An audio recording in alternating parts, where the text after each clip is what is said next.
Perrin, je suis éco-infirmier. Un éco-infirmier, c'est un infirmier spécialisé sur les problèmes de pollution et de santé. Donc je ne fais plus que de la formation sur ces liens entre l'environnement et la santé. Et en fait, je suis à l'origine infirmier, j'ai travaillé comme infirmier, j'ai aussi un diplôme de conseiller en environnement, éco-conseiller. Et puis j'ai aussi différentes formations, notamment de santé publique, qui me permettent d'associer justement ces deux aspects, d'un côté de la santé et de l'autre de l'environnement, et de ne faire plus que de la formation là-dessus. Initialement, c'était pour... la question était, quand j'ai commencé à travailler sur le thème de l'environnement il y a une trentaine d'années, c'était de me dire mais comment est-ce qu'on peut attirer les gens sur cette réflexion, sur cette prise en compte de l'environnement. Et puis on commençait à voir émerger les premières études qui parlaient de la pollution de l'air et des effets sur la santé. Et là je me suis dit c'est une entrée très intéressante de dire aux gens prendre soin de l'environnement, c'est aussi prendre soin de sa santé. Donc je suis parti dans cette voie en me disant tiens, et si on travaillait sur... Les gens sont sensibles à la santé, pas forcément à l'environnement. Donc en prenant en compte leur santé, ils vont prendre en compte l'environnement.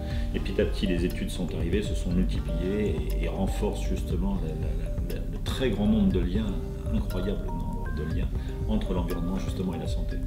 Voilà, c'est à partir de l'environnement que je suis arrivé en fait à la santé environnementale et que j'ai voulu associer ces deux.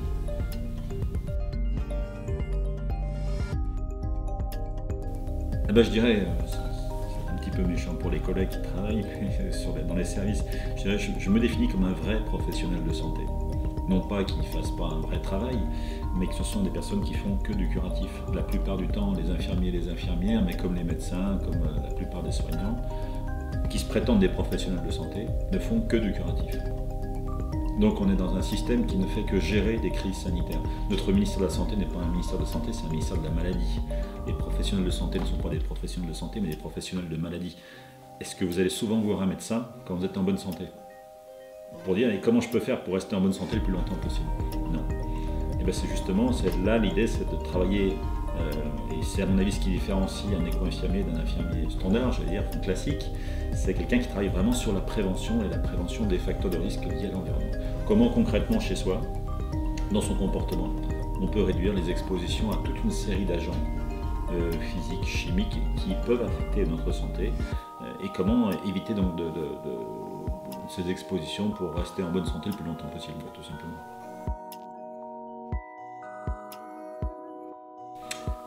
C'est une place assez centrale, je dirais, parce que quand on travaille sur les problèmes de pollution et de santé, on ne travaille pas qu'à une échelle locale, on travaille aussi à une échelle globale.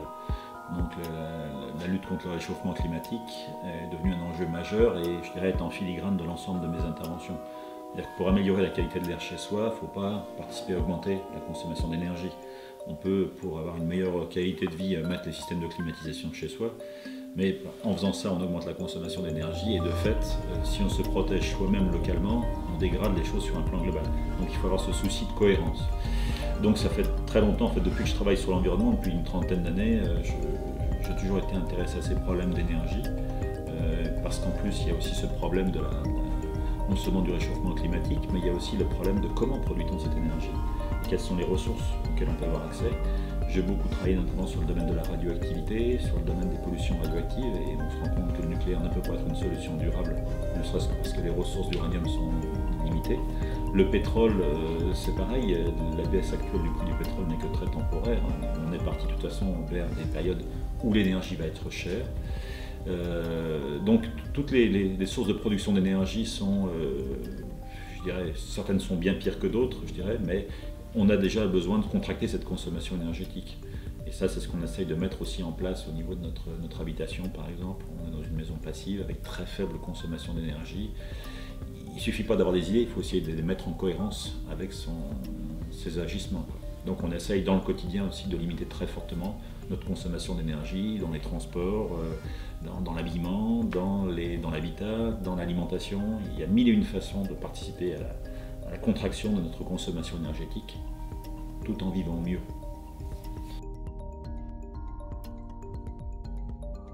Beaucoup de choses. Quand on prend par exemple la pollution de l'air, on sait que la pollution de l'air peut avoir de très nombreux effets. Alors ça peut être dans le quotidien, ça peut être les sources de combustion par exemple. Alors on le sait vis-à-vis du tabac, c'est très documenté. On le sait moins vis-à-vis de l'encens, des bougies parfumées, de tout ce qui est susceptible de brûler, tout ce qui brûle. Pratiquement, enfin à l'exception d'hydrogène par exemple, mais pratiquement tout ce qui brûle génère des sous-produits de combustion qui sont notamment du formaldéhyde, classé cancérigène, du benzène, classé cancérigène, des particules fines.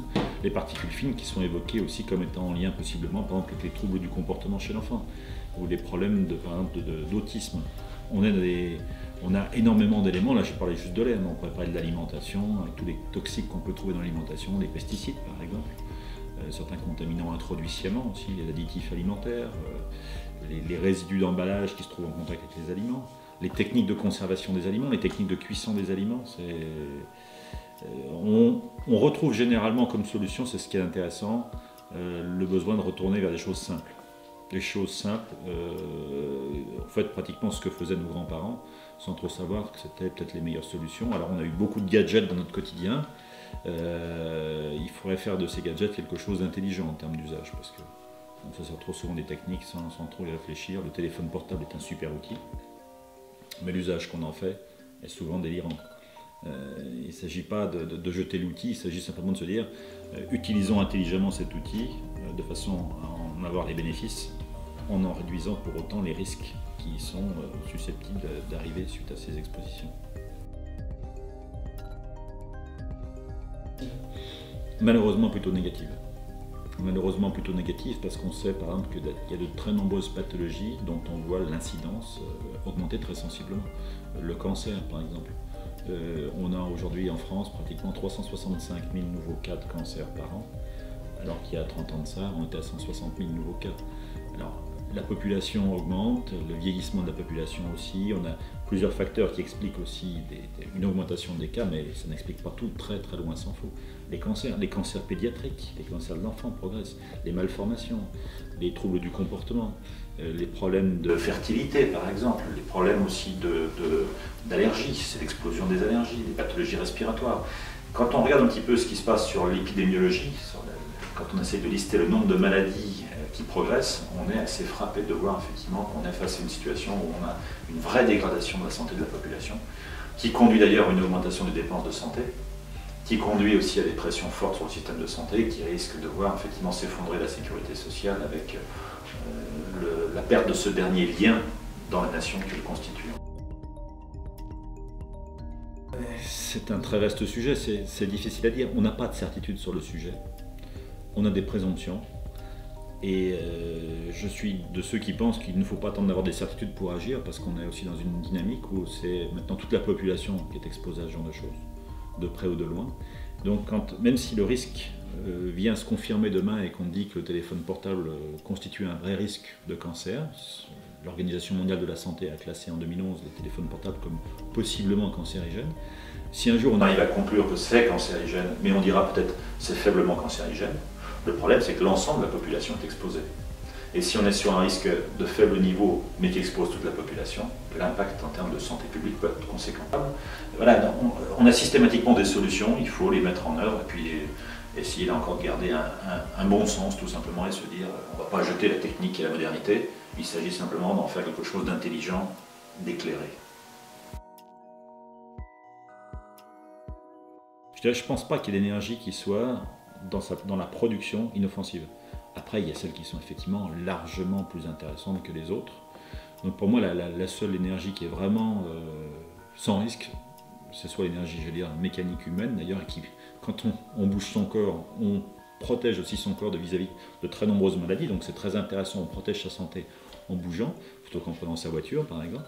Mais la véritable énergie, la moins à mon avis impactante, c'est celle qu'on n'a pas consommée tout simplement. Donc c'est d'abord contracter notre consommation énergétique à ce qui est nécessaire, vraiment nécessaire, et à partir de là de se poser ces questions. Mais c'est sûr que quand on part sur de l'éolien, sur de l'hydraulique, de la pico-hydraulique, de la géothermie, l'énergie biomasse, il y a plein de possibilités qui doivent être adaptées à des petites unités, parce que c'est toujours pareil. Des petites unités peuvent avoir un impact très faible, voire quasiment nul, mais dès lors que c'est démultiplié, qu'on fait des espèces de gigantesques... Des barrages, c'est intéressant. L'hydroélectricité, c'est intéressant quand c'est au fil de l'eau. On ne perturbe pas les écosystèmes. Quand on fait le barrage des Trois Gorges en Chine, c'est une catastrophe écologique à la clé. Donc c'est plutôt la taille aussi de l'équipement qui est à considérer. Et je pense que les petites unités de production d'énergie renouvelable, de la biomasse, c'est un potentiel par exemple, tout à fait conséquent. Notre maison, c'est une maison passive. J'ai la chance d'avoir pu construire une maison passive. Idéalement, on aurait dû être dans du collectif, ça aurait été bien plus intéressant en termes de consommation d'espace. Après, c'est des projets qui sont malheureusement pas toujours faciles à mener. Mais ça fait 4 ans qu'on vit dans cette maison passive. Alors c'est un standard un peu particulier, très exigeant en termes énergétiques, qui fait qu'on consomme très peu d'énergie. On se chauffe avec à peu près la moitié d'un stère de bois par an jusqu'à un stère de bois par an. Donc on a des dépenses de chauffage très très minimalistes. Ce qui fait que ce sont des maisons qui sont effectivement un peu plus chères à l'achat, mais qui reviennent beaucoup moins chères en fonctionnement. Et quand on additionne les deux, c'est des maisons qui ne sont pas plus chères. Je dis souvent d'ailleurs qu'il faut être riche pour faire des maisons peu économes en énergie. Parce que effectivement, on a des maisons aujourd'hui qui sont pas chères, on peut faire des maisons pas chères, mais qui vont dépenser plus d'énergie. Et quand demain le prix de l'énergie aura fortement augmenté, parce qu'il finira par augmenter, on sera dans une situation où ce sera très très inconfortable de vivre dans des passoires thermiques. Vivez heureux. Vivez heureux, c'est vivre aussi pour le long cours, c'est se projeter dans le long terme, c'est ce que j'évoquais tout à l'heure. La vraie richesse, ce sont les relations humaines. Alors évidemment, je dis ça, j'ai de quoi manger, j'ai de quoi me chauffer, j'ai de quoi être dans un milieu relativement protégé, c'est une chance aussi que j'ai. Et puis, savoir partager effectivement cette richesse avec d'autres, parce que tout le monde n'a pas ces moyens effectivement de participer à vivre correctement. Donc je pense qu'il y a aussi cette importance du partage, savoir partager aussi, et savoir être heureux, parce que voilà, je dirais voir le long cours, être heureux et partager.